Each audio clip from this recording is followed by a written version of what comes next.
Hey, what's up, Improvement Warrior? Jason Yun back with you again. Hope you're having a fabulous day, evening, wherever you may be. Welcome to Improvement Warrior Podcast. This is episode number 41. It's not mine. This is something I feel that needs to get out there, and you've probably heard about it. It's the movie Sound of Freedom. And this is an interview from the podcast with Chris Williamson called the Modern Wisdom Podcast. And it's an interview with Paul Hutchinson, who has a role. He doesn't play the role, but somebody plays the role in the movie with him. But the interview is fascinating, and it brings to light a major problem that we have, and that is child trafficking. So I saw the movie about 4 to 5 weeks ago. Originally I wasn't planning on seeing it in the theater, but I saw something that showed that, or said that Amazon and Netflix were not going to put the movie on their platforms, which is another problem and issue, and that's why I felt this needs to get out there to pretty much everybody. The movie's absolutely fabulous.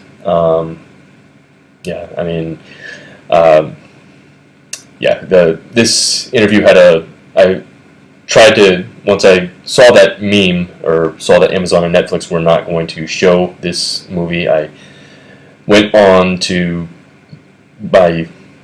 see if it's still playing in my theaters, because this was like 4 or 5 weeks ago, and the movie opened up in July. But the two movies theaters closest to me, it wasn't playing. But after I saw this interview, there was a link to like the official site, the production company, and they led me to a link that so it was still playing in my area, but it was 25 minutes away, but still definitely worth it. So yeah, this interview, it goes pretty deep. The main things, like the biggest quote I think that affected me and actually confused me was when Paul Hutchinson said that 70% of children that are trafficked sleep in their own beds at night. And I had to think about that, and then he explained it. So that basically means that the parents, or whoever their guardian, they're basically putting these kids, selling them for sex money, and then they're coming home at night, and yeah. So that quote, actually, I think I put something like in the dark recesses of my mind, because when I had my boot camp site at my second location, my fitness boot camp, at my second location, which I just did out of the firehouse, it wasn't in the best location in downtown Columbus, but we had to move out of there, and I was looking for places to go, and just right across the street there was basically like a youth, kind of like a youth church, or I don't know a place for youth. But when I sat down with the main guy there, I think he said he was a pastor. He told me that 6 to 7 out of the 10 children that come there have been sexually abused, and that was just something that blew my mind. And again, I think I put that conversation way into the deep recesses of my mind, but this interview really brought it out. Plus, I was still stuck in the matrix back when I was looking for that second boot camp location. But yeah, so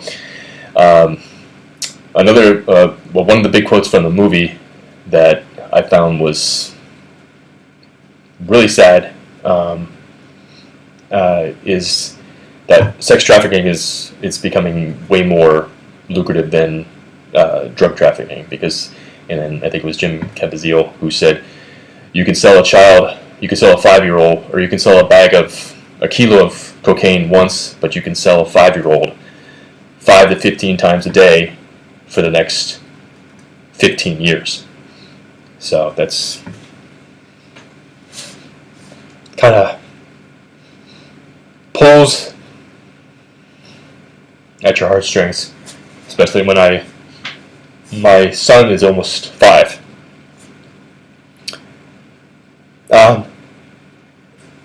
So the movie, it was this, for me, there's only one movie I've cried more at, and that was Rocky Balboa.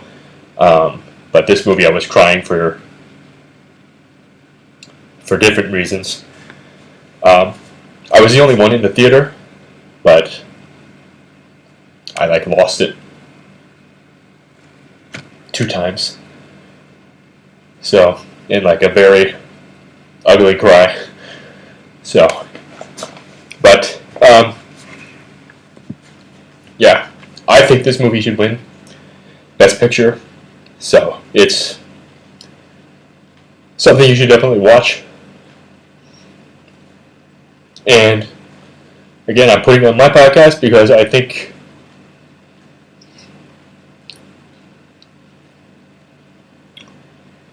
it's like you don't mess with kids, you don't mess with dogs. That's it. So, yeah. Yeah, and the movie hit a little harder because the main plot, the girl is about my daughter's age and the boy is about my son's age. So, yeah. But, yeah, definitely go see the movie. Watch this interview.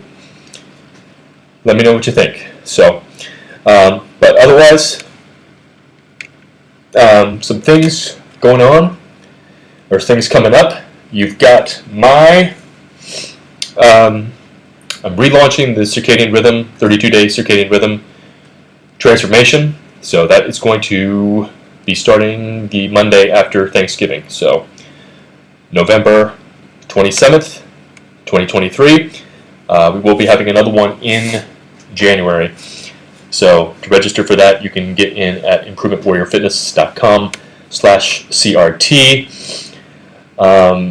Early bird goes until November 17th. And if you are a previous entry into the Circadian Rhythm Challenge, just email me and you can get in at the special rate. And then my total circadian rhythm, or total circadian health reset, is coming up very soon. It's going to be by the end of 2023, so I'll be launching it periodically. So this is when I work with you very closely for anywhere between 3 to 6 months to basically fix your health, mindset, everything. So you can get on the pre-launch list. That's improvementwarriorfitness.com/pre-launch. And of course, don't forget to get on the newsletter, improvementwarriorfitness.com/NL.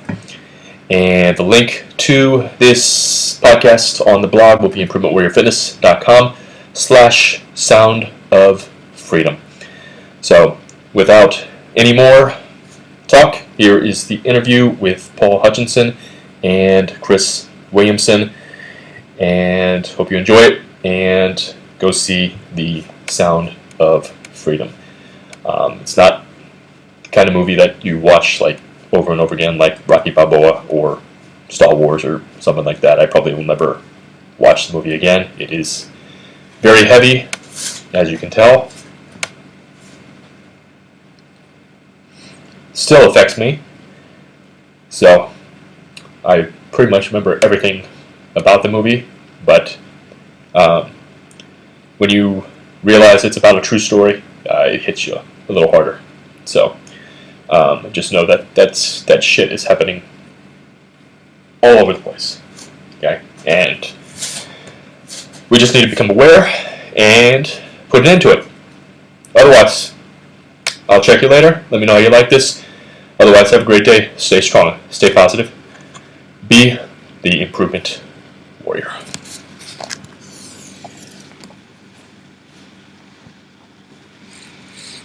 What is your background? Who are you? Well, I'm somewhat of a serial entrepreneur. Had lots of failures and a few successes. I'm the co-founder of Bridge Investment Group, $48 billion assets under management. So it grew pretty well. Give all the credit to the team. People call me all the time. They say, Paul, I have a question about real estate. I say, I don't know anything about real estate. They're like, what? You're the founder of a multi-billion dollar real estate fund? I said, no, I know how to build teams, and I know how to have the vision from the beginning to create it. Fast forward, got recruited about 10 years ago to help on an undercover rescue mission, the one that is featured in the Sound of Freedom movie. My character is played by Eduardo Verostegui. I'm Pablo. I'm the fund manager who gets recruited to help fund the operation and play a role. And we can go deep into that. Since that time, I have led or played a key part in over 70 undercover rescue missions in 15 countries, retired from my job, focused full-time on philanthropy, zero social media for 10 years, came out just 4 months ago to share the stories and inspire people. Talk to me about how a fund manager ends up becoming an operative for a anti-child sex trafficking ring sting company. Well, I have a special set of skills from previous life that makes me somewhat safe in a dangerous place. But what had happened is our attorney general called me about 10 years ago. And I'm like, what's up, AG? And he's like, what's up, Hutch? And he said, hey, I got to talk to you about something. It's pretty dark. He said, I know you're really involved with child-related charities. I was on the Make-A-Wish board of directors for 10 years, a bunch of things. And he said, this is the fastest growing criminal enterprise in the world, and good people don't know that it's happening. I'm like, well, what is it? He says, it's human trafficking. In this situation, it's child trafficking. And I'm like, what? Like children being sold for what? I mean, how does that work? And he says, for sex. And I'm like, no, that doesn't happen. He said, no. He says, there's this Homeland Security agent. He's in Colombia. He's identified some children down there. I want to introduce you to him.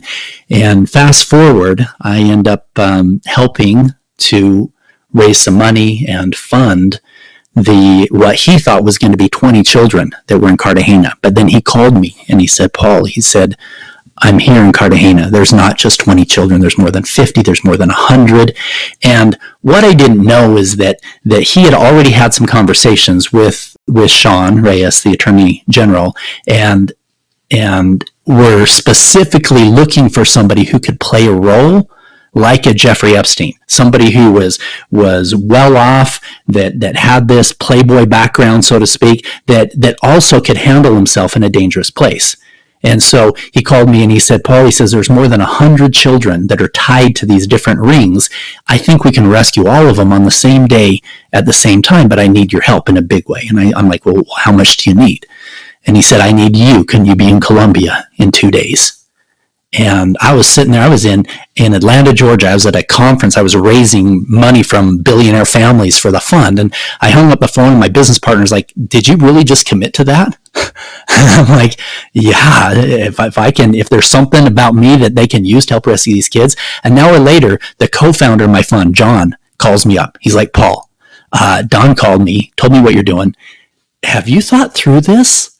He says, this is really dangerous. He said, you're set. You could sell out today, buy an island, be happy the rest of your life. I'm like, would I really be happy, John? If I bought an island, if I bought a yacht, or whatever. I said, tell me this. If I was doing something else dangerous tomorrow, if I was climbing Everest, you and I have the same conversation. He goes, yeah, we probably would.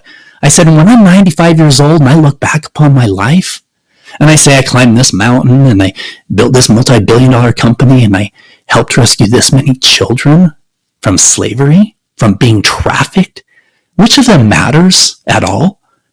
He's like, yeah, you're right. You got to do this.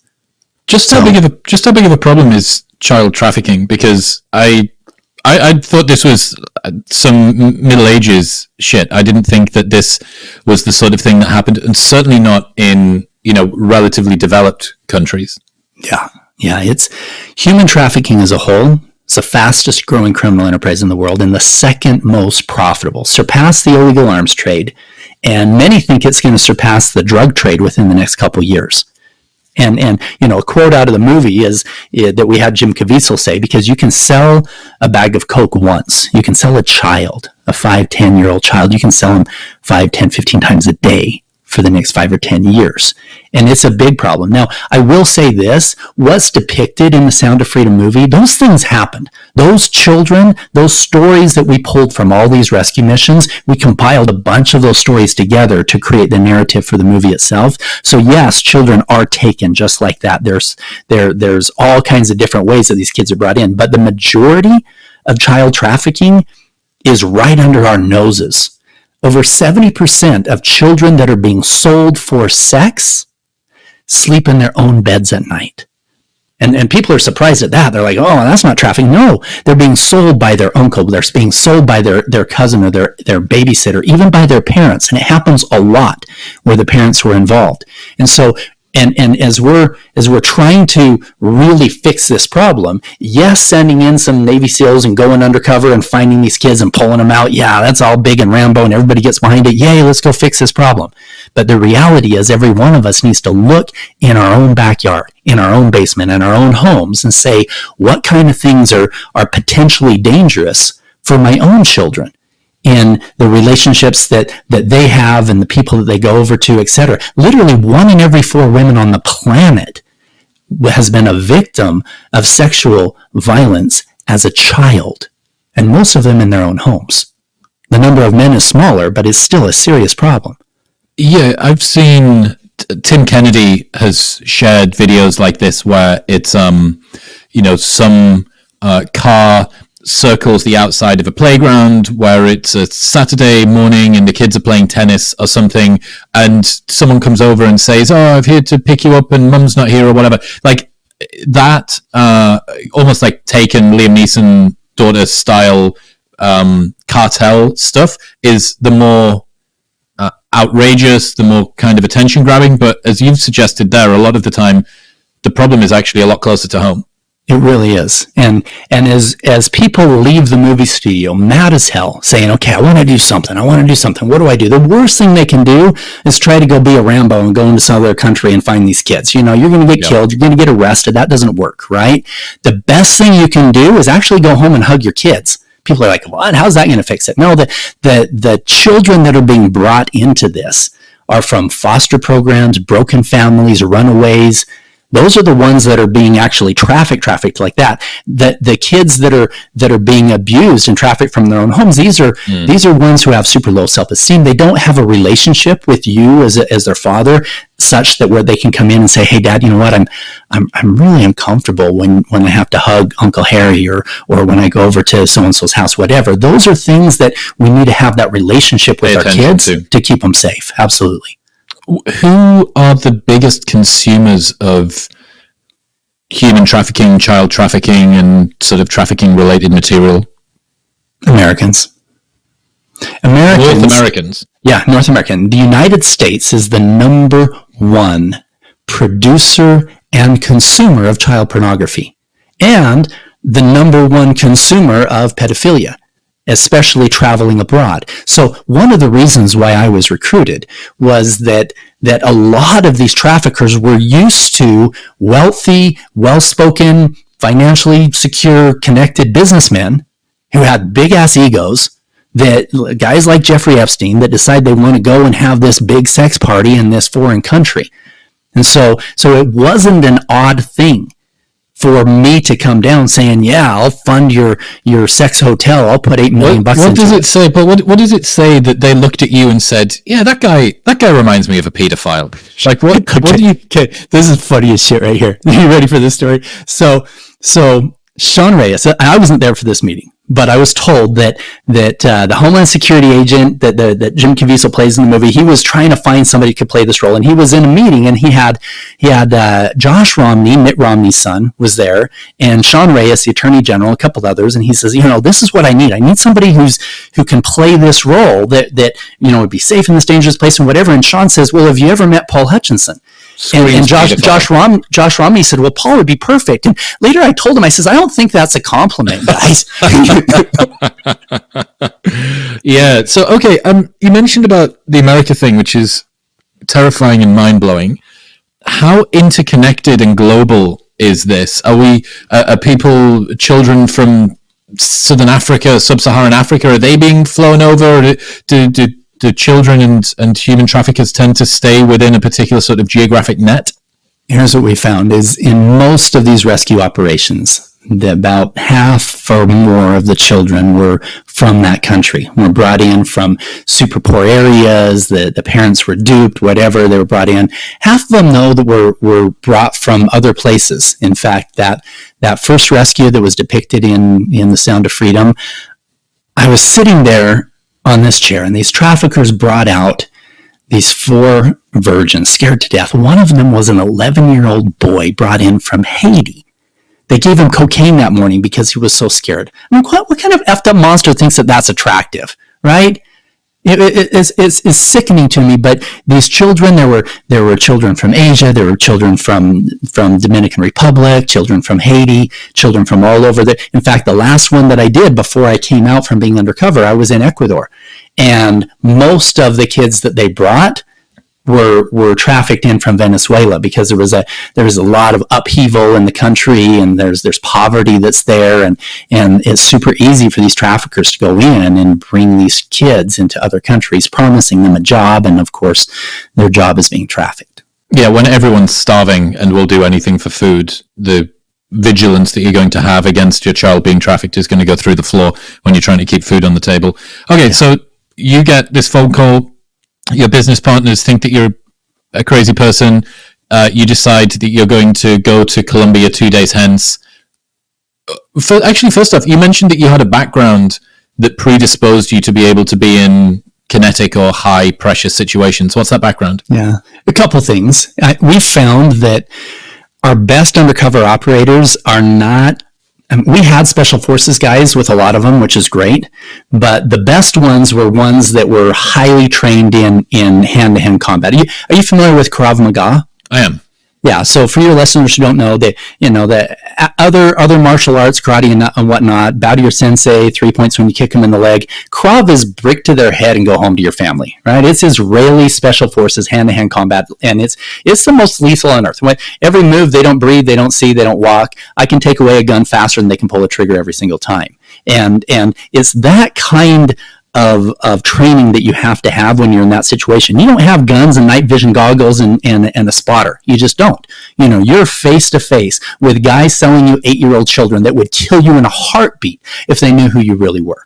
And so being able to be super, and a lot of it, we never had, I served on 70 undercover rescue missions. Not once did I have to use. I was going to say, did anything ever get kinetic? Oh, things got super dangerous a couple times, but not to the point. Now, we had 4 traffickers that actually ended up dying on missions, but they were killed by each other, by other traffickers it's exactly right. Like, that's all right. We'll take care of that. So, but there were some super dangerous situations, but never to the point where we had to be involved. I was standing on a sidewalk talking to one trafficker in Latin America. We called him Diablo. He had devil horns that were tattooed on his forehead. And there was another trafficker we had connected with earlier. We called him the Candyman. He had a candy shop, and he was making his big money selling kids, but that's how he was connecting with people and customers. Well, Candyman saw me talking with Diablo, and I've got video of this. He walks right up to him, and I kind of step away, and boom, clocks him, throws him out in the middle of the street. They're beating the shit out of each other right there in front of us over this turf war, because Candyman was like, no, these guys are they're when we go into a city, we want to make sure we connect with every single trafficker that's there, so we don't just take out 1 or 2 and the others fill in. So we're in there long enough, and they always start fighting with each other. Okay, so you've got this background in hand-to-hand combat. That means that you're going to be able to at least control yourself parasympathetically when the confrontation perhaps happens. But, like, it doesn't matter how many decades of Israeli special forces fighting practice you've done. You're not trained. You're not trained for this. I'm sure that you've had some coaching to deal with mergers and acquisitions and hostile takeovers and stuff for your business, which is also, I got some communication, and I've spent time in boardrooms and blah, blah, blah. But none of these things are anything close to special forces, information technology, surveillance, counterterrorism, none of this. And they've given you 48 hours, and during that time you need to get yourself over there. So talk us through the story. You're on the plane, you're heading down there, you arrive. What happens next? Actually, I was supposed to fly right into Cartagena. Well, there was a layover in Bogota, And during the layover, I was supposed to get in Cartagena that night, and the meeting with the traffickers was the next morning. Well, I get into Bogota, and something happened. They canceled the flight going into Cartagena, and everybody was pissed. Like, we're in the airport. Now, realize this. I had come from a wealth conference, right? I had $1,000 cufflinks on my cuffs, right? I was a target. And at the time, Bogota, Colombia, it was $25 is what you needed to pay somebody to knock somebody off, right? So if I looked like I was worth any more than $25, I was a target. So I'm in a custom suit. I've got a custom cufflinks. I've got my Gucci bag. I was going down there on purpose, dressed as this wealthy guy that was going to pay for this thing, right? And they canceled the plane. Everybody's pissed and throwing things and mad that they canceled it. I'm like, okay, this airport's not safe. And if it's not going out, I need to go get a taxi. I go outside. I get this taxi, and he looked like he was legit. I says, hey, take me to the Marriott. Boom. He passes the Marriott. I'm like, what? The next exit. I'm like, the Marriott, a key. He goes, no, hotel, right? He takes another exit, and this is a shitty part of town. I'm talking, there's prostitutes, and I'm dressed like the biggest target on the planet. And there's big thugs that are standing. He goes, hotel, telling me to get out. I'm like, no. There's no way in hell I'm getting out. I'm sure he had to deal with those guys.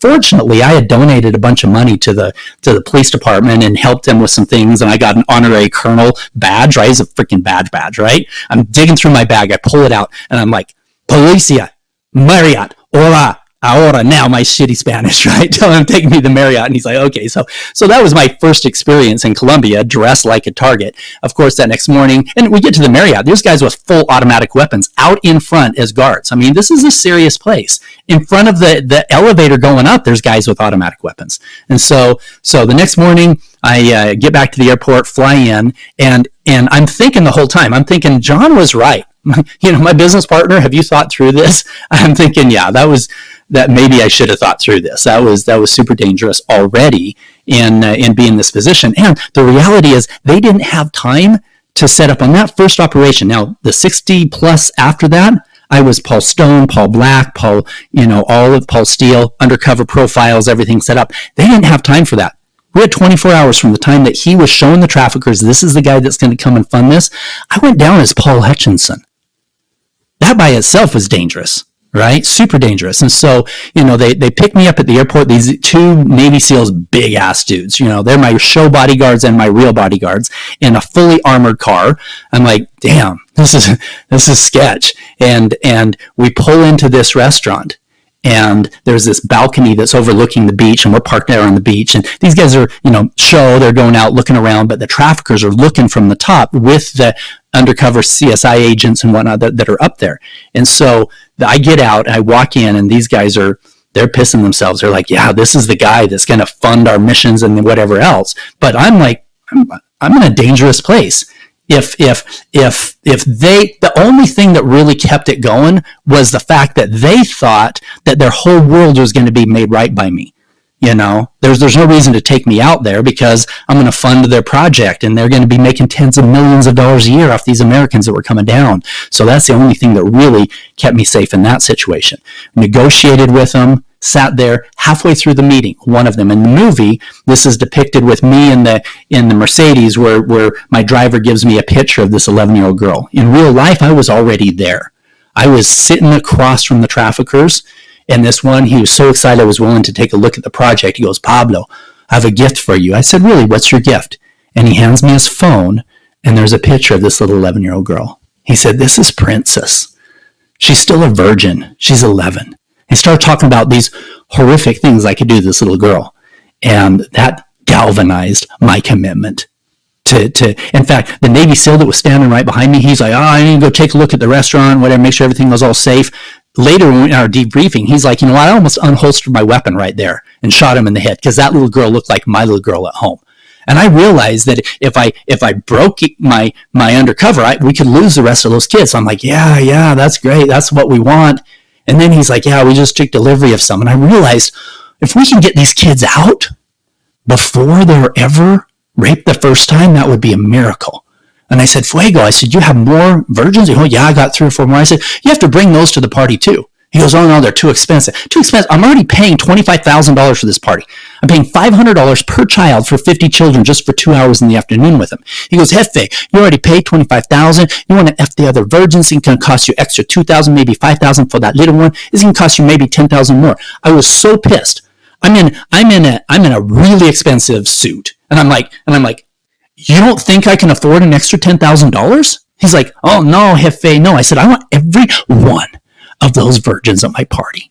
They damn well better be virgins when they get there. They're not for you. They're for me and my guys. You understand? He goes, oh yeah, Jefe, I understand. This stupid smile on his face. So 2 weeks later, we fly back in. The guys meet with the U.S. Embassy, the Colombian federal agents, and that's where this thing happened. So you're not, were you involved? Did you need to be back there at all when stuff was going on? Yeah. So 2 weeks later, I flew back in because I'm having the party, and they need to see that I'm there with my guys, and they're going to bring the kids. And so we rented this island. There was this private island out away, and we told the traffickers meet on the bank area on the mainland with all the kids. They showed up with 54 children. Almost every one of them were under the age of 16 years old. Many of them were kidnapped from other countries. And I'm sitting there, pretending like this is my big party. Now, my buddies from my party are all former special forces guys and stuff that are all hanging around. But I'm sitting there. These guys showed up with these kids. We put the kids in a safe place in this kind of cabana area in the house. And we have this table outside, and we're sitting there negotiating with these guys. And we have undercover cameras to be able to catch everything they're saying, because we don't want the children to ever have to stand trial and testify. And that was a dark conversation, super dark, because we have to get them to say how old the kids were, what they were willing to do, where they got them, all of this stuff in that conversation. So we could, and it was really, really dark. In fact, we had a situation that was super dangerous. We were supposed to order tequila. Once we had all the information, we're like, order tequila. And that was the sign where, they had 40 federal agents that were on this case. 4 of them were posing as our maids and our waiters and our cooks. The rest of them were there to storm the party. They weren't very good cooks, but they're armed, right? And we're supposed to give this signal to them, and they're supposed to come out and call, and 2-3 minutes later, they're supposed to storm it all. So as soon as we have all the information, we're like, okay, tequila, let's order tequila. Let's get the party started. Boom, we ordered tequila. 2 minutes passed, 5, 10, 15. It was 45 minutes. Now, in the movie, we depicted it like they were waiting for the other kids. In reality, the kids were already there, but 45 minutes later, before the agents actually came, we found out later that it was somebody from the Child Protective Services, the boss of all of them, that slept through her alarm and missed the boat coming out. And she's like, no, we can't do this thing without me there. The problem was we had just started the party. Tequila. It's time to bring out cocaine and the kids and everything else. And we had to figure out how to delay for 45 minutes. So what did you do? Well, now I'm not tooting my own horn, but this is where it was a damn good thing that I had done a bunch of mergers and acquisitions and business stuff, right? Because they get up and one says, oh, I'm going to go get the kids. I'm going to go get the cocaine. I'm like, shit, we can't do that. So I said, guys, you know what? You bring out the kids and the cocaine, I'm going to get fucked up for the next 2 days. I'm not going to be able to think. I'm going to have such a great time. But you've proven to me what you said you could do. Our deal was this. We're going to have a party. You show up with the inventory you have. If I'm happy with that inventory, I'm going to fund your project. So let's figure that out right now. Somebody bring me a notebook and a pen. Boom, they bring me a notebook and pen. And I start drawing out this business plan. Chris, this is where it got dark, right? Because this business plan penciled. And it was terrific. I'm like, okay, so with this business plan, we drew out what the resort was going to look like. I'm still delay. Where's the freaking agents, right? And then I'm like, okay, let's put together a spreadsheet here. Let's talk about the cost of goods. What does it cost for you to bring in a little Colombian girl? Oh, $2,500. We can get one. Okay. What does it cost for an American, little blonde girl? What's that going to cost? $25,000. I'm writing these numbers down, right? And then I don't know how dark you want me to go, but. Okay, I'm going there. I'm like, okay, so you're charging me $2,000 to $5,000 for these virgins, right? Are you just fucking me over, or is that really what you're charging? They're like, yeah, that's what we really charge. So I'm writing these numbers down. I say, okay, after you rent them out the first time, then how much does the cost go down? And then the female trafficker, the one that in the movie was the one that was running the modeling agency, she says, oh no, she said, we can rent them out more than once as a virgin. And I'm like, what? I got my pencil. I'm like, what do you mean? She said it's about $200 for an operation to sew back their hymen. And I'm like, what? I couldn't believe what I was hearing. I mean, not only are they selling these children like they're cattle, they're talking about things like that. And I thought, what has the world come to where any person on the planet thinks that that's okay? Any person on the planet. And so I'm like, okay, that's getting heavy. So I'd change the subject. I'm like, okay, I'm still delaying. I'm like, okay, I'll fund your modeling agency. Let's talk about that. Tell me the details. And a lot of the stuff that went into the movie was from that conversation, the details that we got of where they were getting the kids and how they brought them in. Finally, it was half an hour into it, and I still agents hadn't come. Finally, I said, guys, you know what? I like where you're going with this. You've proven that you can do it all. Anything I invest in, I want control. I'm taking 55%. I'll give you the money. I said, there's another 45%. And I pointed at one of the guys. His name was Eduardo. I said, you've done most of the work. I think you should get 35. The other guys can split the other 10. And then they're like, I says, you know what? Why don't you guys figure it out? I want to pencil this right here. I want to document whatever it is. And they argued. Boom, these traffickers against each other for the next 15 minutes until the agents came, arrested everybody, and threw us all on the ground. But that was sketch. And it was a damn good thing that I knew what I was doing when it came to writing out business plans. What is it like when the armed forces finally get there and blast through? Like, is it just the highest adrenaline that you've ever felt? Chaos, because they've got live rounds, right? And they're pointing them at all of us. And the bad guys have to think that we were arrested and taken to the U.S. to stand trial, right? They can't think that we were even involved.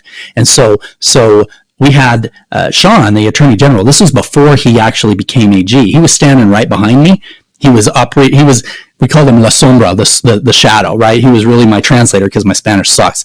And as soon as they all came in, he takes me to the ground to protect me, as my protector, whatever, we're laying there on the ground in the sand, ants crawling over the top of us. They're throwing all the traffickers down. Everybody's getting handcuffed, and we're laying there as they're interrogating them, and it's going on and on. Now, they take the traffickers off the island, but the traffickers see us being laid down.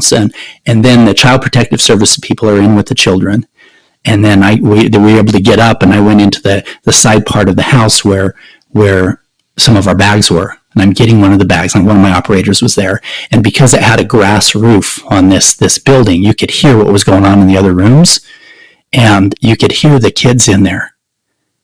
And they were laughing, and they were joking with the Child Protective Service. We were trying to calm them down. And that sound of freedom versus the crying that I heard half an hour before, that was the most beautiful sound that I ever heard. And I started crying. And I turned to the operator and I said, wow, I spent my whole life making rich people richer. I want to make a difference. I'm obviously what's happened with these young children is that they've been psychologically manipulated in a variety of ways to get them to collaborate or at least not protest. Yeah. How do you or the Child Protective Services people get past that level of manipulation when trying to convince the kids to now trust you as not someone that's, again, this is just the next set of traffickers that are going to sell me to some other awful person? Well, first of all, the kids in all the missions that I've done, the kids don't know that we were the good guys, and we have a whole separate team that goes and helps them with the rehabilitation and working through that. I will say that's where the real rescue is. Pulling them out of hell is the easy part. Pulling the hell out of them, that's the hard part, and helping them heal. And I will say that you put these kids in a healthy home that has the love that they need.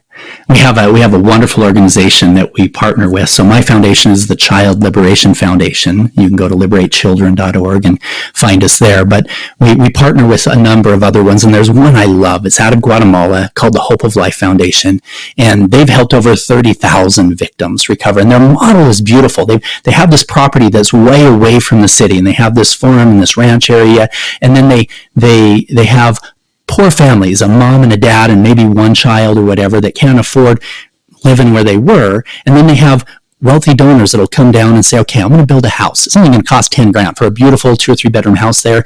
And they bring this family in and they say, okay, here's the deal. We're going to give you a house, and we're going to give you a job, and we're going to give you 3 more children. Right? And so there's these children that have been taken from these horrible situations, and instead of just putting them into a foster home or something that's going to be perpetuating the problem, they put them into a healthy home with a healthy family that can give them the love they need. And then, of course, you've got the therapy and the psychology and everything else that's part of it. The hard ones, Chris, are the ones that here in the U.S., this is the hardest ones. The ones that were abused by their uncle or by their dad or were sold by their mom when they were younger. And then their entire life, they've had to hold this in. And they've built these layers and layers and layers of protection around themselves. And then finally they get to the point where they're talking about it in 10 years of therapy. They're still having a hard time breaking through it. In fact, the average age of somebody that talks about child abuse that they went through, the average age is 52 years old. That's my age. I have grandkids. They've spent their entire life dealing with that kind of trauma. So helping them work through that, that's a whole different ballgame. You put these children in a healthy home, it's amazing how fast they can bounce back. That's crazy. So, okay, you do this first one, and that seems like a real baptism of fire to be the first mission that you go on. Why or how do you decide that you're going to continue to do this? I understand the motivation, right? Like I'm all in and this thing's terrible and I can enact change and so on and so forth. But you're supposed to be a businessman. You're supposed to have responsibilities, you have family, kids, other shit to do. And now you've got to just Bruce Wayne, Batman your life in half and go off and do this stuff. How do you fit it in? How does all that integration work? So I'll tell you a quick story. About a year or two into doing the rescues, a few years into it, I had gotten a divorce. I was dating a girl that I ended up marrying later, but I was dating her and we're getting pretty serious, and she had a little 9-year-old and 11-year-old boy of her own.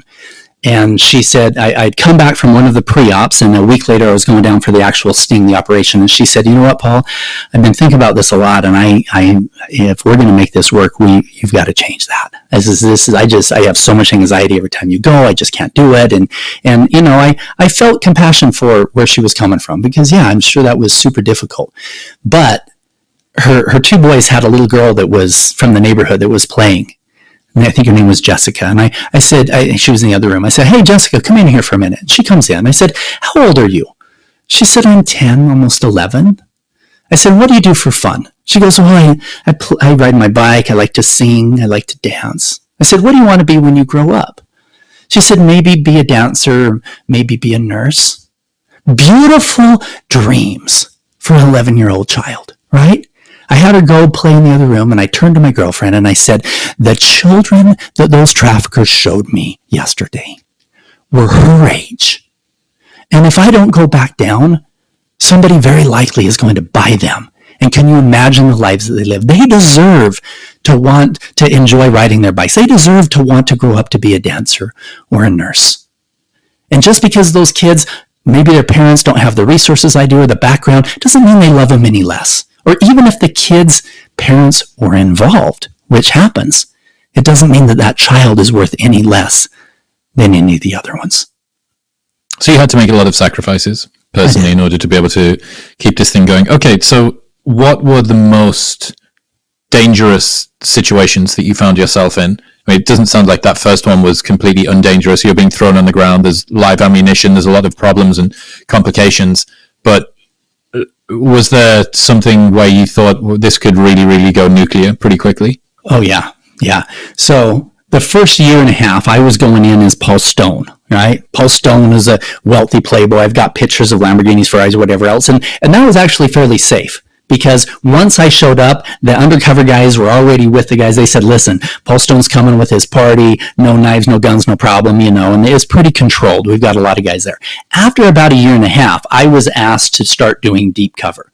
And it's dangerous for the wealthy guy to do deep cover. So I had to change my profile. Instead, I'm working for a rich guy, right? And so I'm now Paul Steele. And Paul Steele is working for a guy with money named Mateo. And I then, because I had done enough of these things, I then started going in 2 a.m. downtown Port-au-Prince, Haiti, connecting with the worst part of humanity that are selling 8-year-old kids and finding where they're holding them. Because our goal is to get to where they're holding them. If it's not just taking down the pedophiles, not just taking down the pimps, but we've got to get to their suppliers that are physically controlling the kids, because then I can geotag the location of where they're keeping them, or they bring the children out so that we can then do the sting and rescue them from there. So that's the goal, is to get to the boss's boss. And I was in Latin America. I met with this guy, super dangerous man. He's 6'3", killed lots of people, and everybody cowered to him. Everybody, all the drug dealers, stuff. Yeah, this guy is the boss. This guy's the boss. Well, connected with him, told him, listen, I'll pay you couple $100 each time I can't, my boss will kill me if I taste the candy, but I have to verify you have the candy. So I'll pay you if you show me where they are. Well, he showed us some kids. We knew that he was legit. The next morning he calls, Pablo, I have to show you something. I have to meet. I said, okay. So we meet. He says, he jumps in the car. He says, all right, we got to go somewhere. We got to go. I said, we're going to go see some more kids. I'll pay you some more money if you show me where we're keeping the other ones. He goes, no. He says, I'm the boss. He says, I'm the king, right? I said, what? He goes, I'm the boss. I said, oh, yeah, it's very obvious you're the boss of this whole city. He goes, every boss has a boss, and I'm going to take you to see my boss. He's in charge of, and this guy was man in charge, right? I get out of the car, and this guy's talking back and forth, super dangerous conversation. He said, give me your business card. I pull out my business card, my undercover one, Paul Steele. He looks at it, he says, tell me your phone number. Now, we saw at least 3 in this one. I met with him later. There was 8 of these guys that were watching us that had guns behind that building, everything else. And he says, tell me your phone number. And I had it memorized just like that. And he says, tell me your address. And then he says, show me your phone. And I pulled out my phone. He says, show it to me. So I show my phone to him. And he dials the phone number that's on my undercover to make sure it's ringing to my phone. And it rang. And he smiles. He says, I like you. He ended up bringing 24 children. He was the king. He was the boss of that whole area. The federal police said that they'd been trying to get in touch with him for 3 years. And I got his phone number in 24 hours. But that was super dangerous. If I didn't have that number memorized, if I didn't have all of the things set up properly where my undercover phone was ringing to that, we would have been done right there. What were the places you went to? You mentioned an area of Haiti there.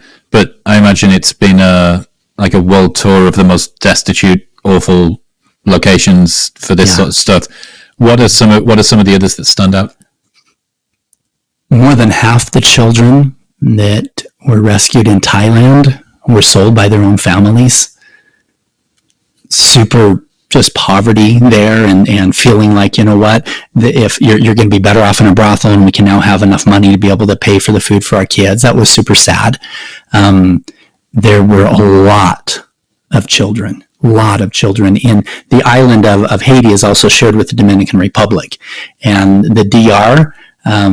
We did a lot of operations that were there in the Dominican Republic, and there was a lot of very, very young kids. Very, very sad situation there.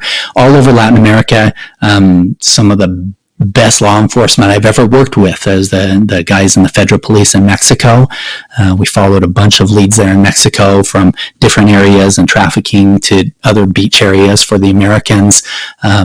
We've been in Nicaragua, been in Costa Rica.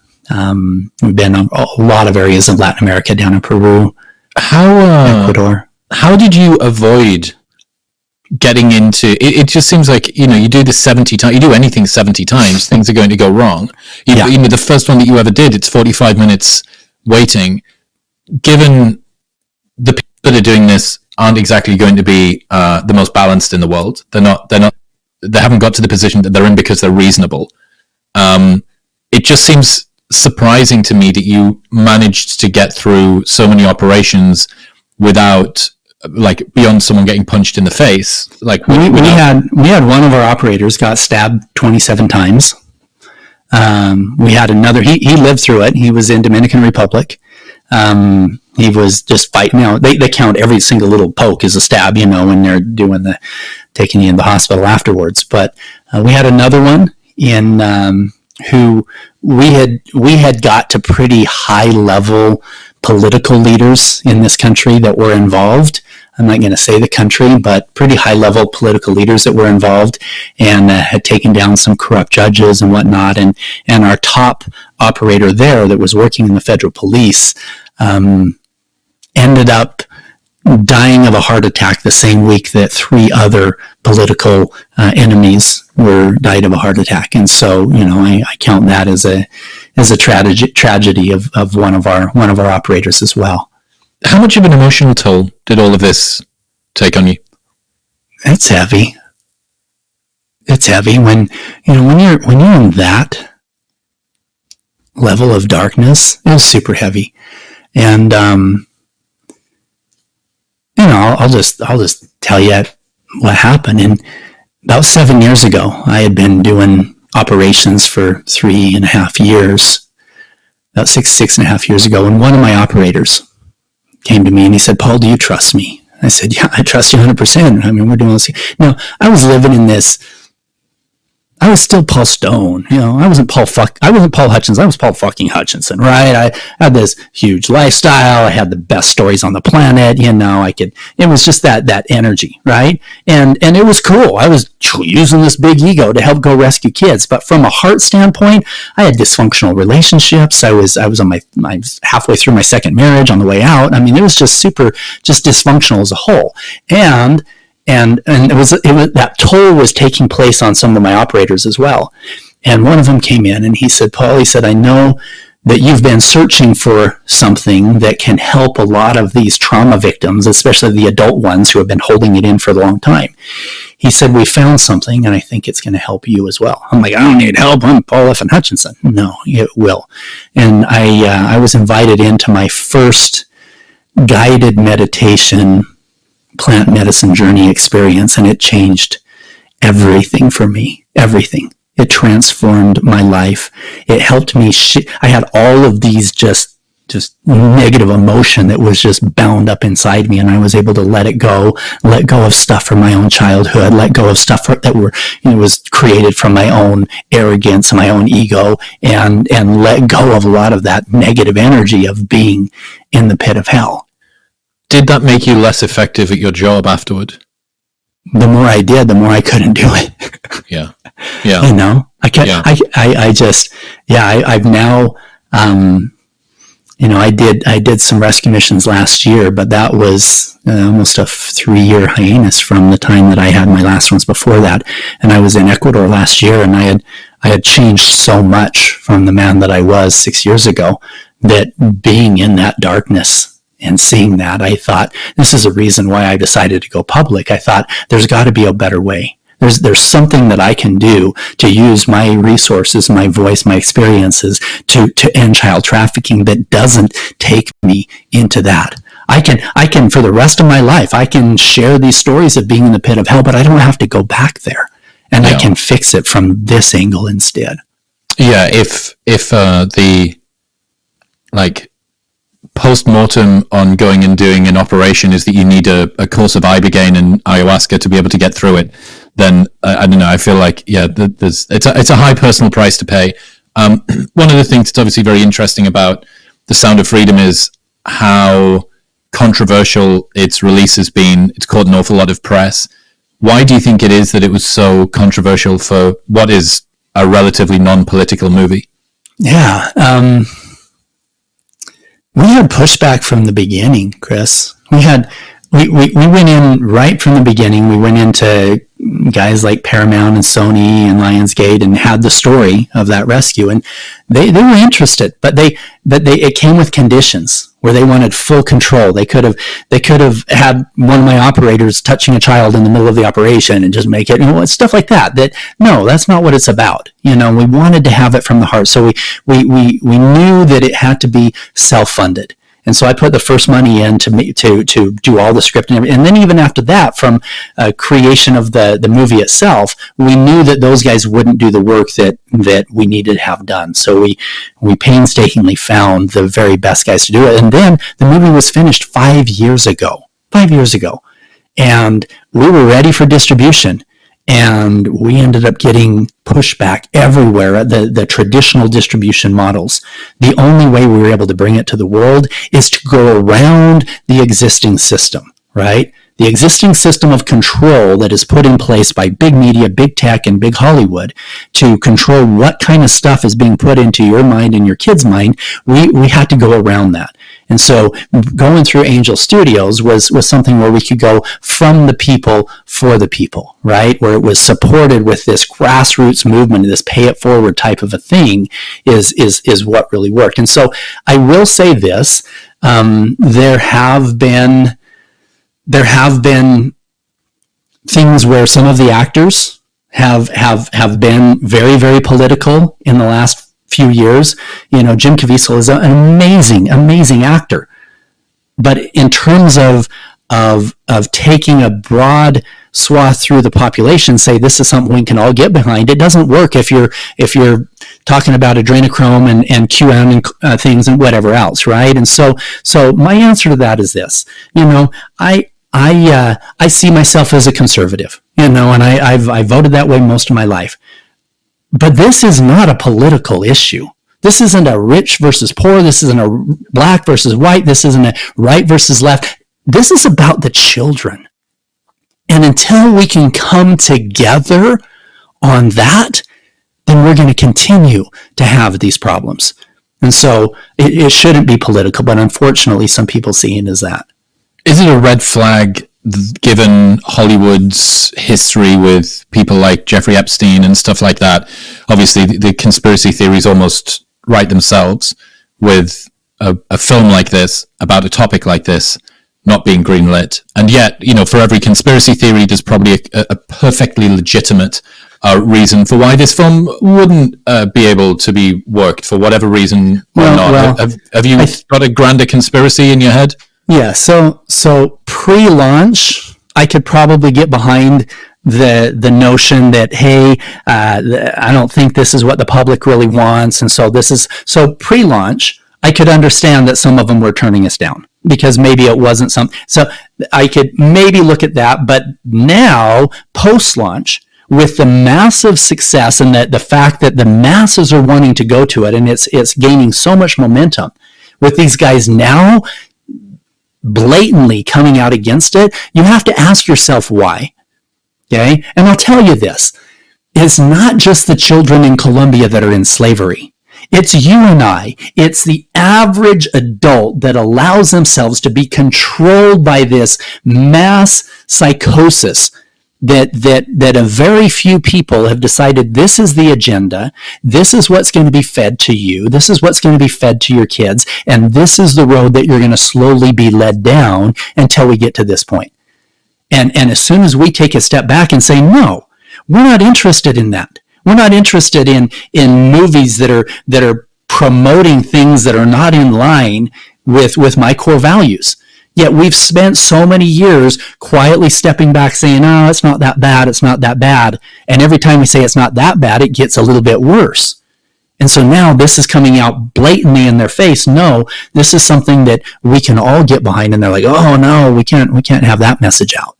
What do you think is the road that people are trying to be walked down here? Obviously, you've spent, not only before you started doing this, because of your wealth level, that'll have given you access to a lot of high-level individuals. Actually, this is. Let's ask this first. Outside of your time working with the child trafficking stuff, what are the sorts of people that you've met at the wealth level that you're at and above? Have you met any people who you've been scared of having the sort of resources that they do? You know, people that achieve very, very extreme wealth have done it for a particular reason. One of the things that is often a limiting factor for people with nefarious ideologies or views about the world or plans that they want to enact is that they don't have the resources to be able to make it happen. And as you get toward the multi-billion dollar net worth individual, you end up with somebody who might very well have the psychopathology and essentially unlimited ability to make things happen. Have you met people in business meetings or at these conferences or at dinners that are terrifying to sit across from? What's that like? Absolutely. I'll tell you a story. 2012, I had just surpassed $2 billion in assets under management. I was the number one performing real estate investment fund in the U.S. and started getting invited to different conferences with the ultra elite. And I got invited to a very special one. The top of the top of the top. We're talking multi-generational billion-dollar families that are really pulling the strings. And now, I know a lot of wealthy families that are really good people, but we're in this room. And I was there I was going to speak about some of our investment strategies because we were doing really well. I mean, high double-digit returns. And but I was sitting there and this guy came up before I did, and he had a spreadsheet and he posted up on the wall, and it was population. He says that we're this population here, we're going to hit 8 billion people by 2024, 9 billion here, et cetera, et cetera. And then he said the problem is, he said the baby boomer age, we've known about it our whole life, that starting in 2016, the percentage of people that are over 65 years old and aging out of the workforce, he says it will become completely unsustainable. And there's no way that we can sustain financially the people moving out of the workforce, the population. He said, and it was a pitch, an absolute pitch for population control right there in front of these guys. And I saw it with my own eyes right there. And he talked about how with the new medical advancements, how literally if you have enough money 20 years from now and you're relatively good health, you can live to 200 years old. Right? With the medical advancements taking off like they are, et cetera. And then he says something about how the ideal population for this earth is about 500 million. 7 billion people less than we had at the time, right? And so I'm sitting there thinking, is everybody going to start throwing up here? No, he got a standing ovation, right? That scared the shit out of me.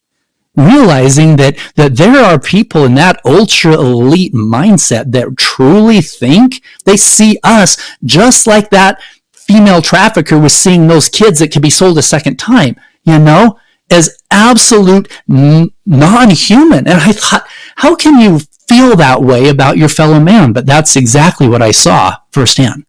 Yeah, I have a friend, Daniel, who sat opposite somebody not too dissimilar, and this person was overtly talking about being an apex predator. He said, when you're an apex predator, you don't care about the prey. And he was being sort of very callous about the externalities of whatever his business practices were or whatever his plans were for what he was doing professionally or personally or whatever it might be. And it's interesting to consider what happens to the human psyche when you have such a long ladder that we're not evolved to have, right? We're in small groups within a tribe of 150, small groups of, between 30 and 40, little pockets. And then to be able to go, okay, I can no longer be first out of 40, I can be like 100th out of 7.8 billion people. It's almost like a vertigo, but status vertigo. And I wonder what it does to the psyche of someone that wasn't built to, in a well-balanced manner, be able to deal with that. Yeah. Well, it's one of the reasons why I was recruited to do the undercover work. Is unfortunately, you take guys who have had, a shitty childhood, and they got low self-esteem and a huge ego and a big checkbook, and they pretty much conquered everything, and they've gotten to the point where they are effing everybody, and that doesn't really do it for them anymore. And so it's this apex predator type of a mindset, and it grows and grows into this point where they think it's okay if I rape a 12-year-old. I was raped at 12 years old. What does that matter? And that's that energy that unfortunately is the type of guys that are going down paying $50,000 or $100,000 for one of these sex parties with kids in Colombia. That's why I was chosen. That's why it wasn't so strange for traffickers in multiple countries for the operators to come in and say, hey, there's this profile of this Paul Stone, and it's got all this stuff, and he's coming down. Yeah, of course. Yeah, we met with guys just like that. That's who our clients are. So now, I'm not saying that it's just the rich guys who are the clients, but I am saying that arrogance tied together with unresolved trauma, tied together with unlimited resources. They say that power corrupts, and absolute power corrupts absolutely. And unfortunately, you got a lot of people that think that they have that absolute power. What is the current state of the world of child sex trafficking? I mean, it seems like your guys have tried to work pretty hard at this. We've got this film that's come out now. In terms of operations, have you even made a dent, or is this like trying to put a sandcastle up against the tide? No, it's the opposite, Chris. So here's the thing. 10 years ago, when I was sitting on that chair and they presented these little virgins and they were scared to death, and I made that commitment. At the time, there was approximately 8 million children that were being sold for sex. In the movie, we talk about over 2 million children a year being sucked in. Those are new ones that are coming in. But the numbers were approximately 8 million children that are being sold. The end of last year, I finished up some rescue stuff in South America, and I looked at the numbers. And statistically, they said there's approximately 10 million today. So if my goal was to eradicate child trafficking, I wasn't doing a very good job, right? Pulling 20 children out of hell, yes, it made a massive difference to them.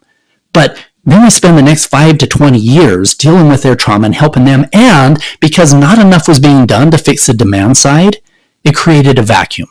And another 20 children were being sucked into the deepest recesses of hell. So I took a step back and I'm like, okay, well, undercover rescue is not fixing this problem. I've got to figure out how to fix the demand. What does that look like? And for a while, I thought, well, maybe I need to go out against pornography, because all of these guys started out with a hardcore addiction that became harder and harder. Pretty soon they needed something younger and younger. But almost everybody listening to me has seen pornography. Just because you've seen pornography doesn't mean you become a pedophile. But when you take a woman from a divine feminine to an object, you do start going down a dark road, tied in with that ego and that arrogance and that commoditization, etc. However, even that is a symptom of a deeper problem, right? It's the fact that we've allowed our media and Hollywood and whatnot to start feeding us and desensitizing us. I mean, are you kidding me? Netflix allowed Cuties to be their TV series, yet they didn't want to take Sound of Freedom. Okay? Really? So you have to ask yourself, what kind of things are being promoted and why have we let ourselves go there? That together with unresolved child trauma. 2 out of 3 people who have dealt with massive childhood sexual trauma, 2 out of 3 become really good men and women. They've dealt with their shit. They use that as a motivation to protect innocence at all costs. However, 1 out of 3 end up becoming contact offenders. And so people ask me a lot. They say, Paul, how can you go face to face with somebody selling an 8-year-old and not have them see the anger and hatred in your eyes? And my answer surprises them. I said, part of me really feels bad for them. How can you feel bad for them? They're selling you an 8-year-old. No, I will do everything in my power to ensure they never hurt another child again. But what I wish more than anything is that I had a time machine and I could go back 5 years or 10 years to the point before they ever hurt a child and figure out what the hell was going on in their life. They were likely raped as a child themselves. They had 1,000 bad things happen and 1,000 bad decisions that got them to the point where they thought that was okay. And now, we don't have time machines, but what we do have is hundreds of millions of people on this planet who are dealing with a level of crap in their life that if we don't help them work through it, will likely pass that trauma on to others. So if we can come from a place of compassion and love those kids, those teenagers that dealt with that and give them the help that they need, I think we'll save millions of children. What's the next steps? What are you planning on doing to try and impact this further? What can people that are listening doing if they feel compelled to contribute? Two things. I opened up a website literally last week called Liberating Humanity, Liberating-Humanity. And you can follow me on all my social media. You can just type in Liberating. I'm the first one that comes up. It's Liberating Humanity, because that's what it's about. It's not just liberating the 10-year-old from the clutches of a trafficker. It's liberating humanity, which will in turn save those 10-year-olds before they're ever raped in the first place. That's my primary goal. You can go to liberatechildren.org and get involved from the actual child rescue stuff. We're still funding operations of guys that are going in and taking out pedophiles, etc., and are cleaning things up. But my goal personally, now that I've decided that my voice is more powerful than my body being undercover, and so being on podcasts like this one with your amazing audience, I mean, it's you being able to take your lifetime of work of accumulating this following and being willing to bring me on and have me share my voice, my passion, my heart. I believe that is going to help save children. I really do. I think that there are people who are listening right now that are like, you know what? Yeah, I'm dealing with some stuff, whatever. Go get the help that you need. Come on to Liberating Humanity and download some stuff and get some help so that you can work through your trauma, because we love you. We know that that's super difficult to be holding on to that. So let's release it and stop the generational trauma, stop the demand side so that we can eradicate child trafficking. Paul, I love your energy. I think that you've made an awful lot of sacrifices in order to be able to get this across the line. I really, really hope that everything you do in future goes super well to everything that we've spoken about. Everyone should go and check that out. I really do think that, you know, it's a problem that's been hiding in plain sight. You need a landmark event like the one that you've been a part of to bring public attention to something that really needs it. Thank you, Chris. Honored to be on your show. If you enjoyed that episode, then press here for a selection of the best clips from the podcast over the last few weeks. And don't forget to subscribe. We are always looking for ratings for the podcast. It helps my podcast be found by others looking to improve their life and health, as well as it helps us get ranked higher. So please help us out so that I may continue bringing this life-changing podcast to you and others around the world.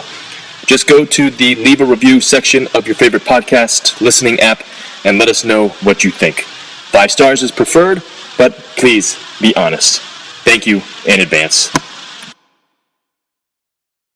If you would like to support this podcast, then please visit me on Patreon to become a patron of Improvement Warrior Podcast.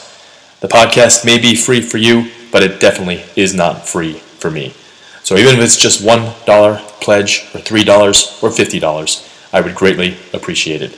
Just search on Patreon for Improvement Warrior or go to patreon.com/Improvement Warrior.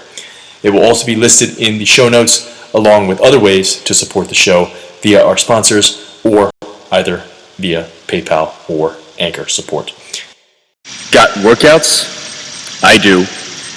I believe everybody should have their own home gym because working out under blue light and Wi-Fi can be detrimental to your health. My online workout program, LBN Online Strength and Fitness Workouts, makes working out from home a cinch. Or you can even take the workouts anywhere you go in the world. With over 300 follow-along workouts with me in 15 different workout genres from pre-beginner all the way to advanced, working out at home has never been easier. I show you how to do each exercise, the equipment needed for each workout, and ways to make it easier, harder, or work around an injury. Check it out today at lbnonlinefitness.com and start your free trial today.